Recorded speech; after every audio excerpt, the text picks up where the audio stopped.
Well, China has accused Australia of spying on its military operations in the Yellow Sea, and that's why one of its fighter jets was forced to intercept an Australian helicopter last weekend. To get the opposition's view on this, Shadow Foreign Affairs Minister Simon Birmingham joins us from Tuvalu. Good morning to you, Mr Birmingham. Good morning. Good to be with you. What's your assessment of what's gone on here? It sounds like it was quite a dangerous incident. Do we need more details about what happened to these Australian military personnel?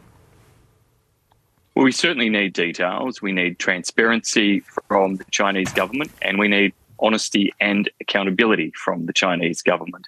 What we have seen is a pattern of behaviour by China in relation to dangerous military conduct throughout our region. And that has endangered personnel, not just from Australia, but from other countries. However, in our instance, we've seen numerous instances over the years of conduct endangering the lives of Australian defence personnel. It's completely unacceptable.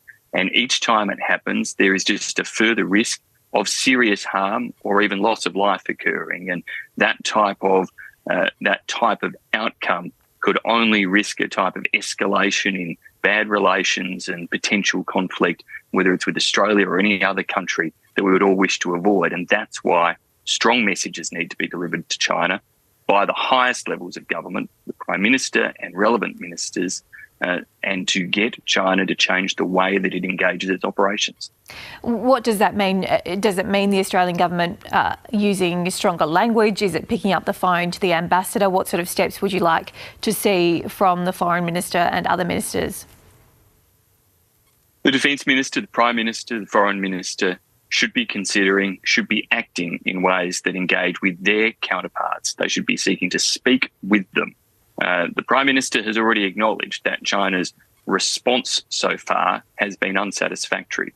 Well, if it's been unsatisfactory at the level of the officials that have engaged to date, the unnamed officials or unidentified levels of engagement that have occurred, the government needs to be clear that it is seeking to elevate that engagement, that ministers are seeking to have ministerial conversations to ensure they actually are getting these matters addressed by the Chinese government. You're in Tuvalu on an important bipartisan trip there to an important part of the Pacific. Are there concerns there where you are about China's activities in Pacific waters? Well, everyone across our region wishes to see peace and stability maintained. You can see elsewhere in terms of places like the Philippines where there are real conflict points occurring. And that is something we wish to keep a long way out of the Pacific Islands region and indeed totally out of our region. This is a welcome bipartisan trip into Tuvalu. It's a continuance of initiatives begun by Julie Bishop, and I welcome the fact that it continues under the current government and the opportunity to be here with Penny Wong, meeting with Tuvalu's Prime Minister, Foreign Minister, members of their cabinet, local community and leaders, and discussing a range of issues from security, but also through development, climate and other critical issues to this key partner and friend of Australia.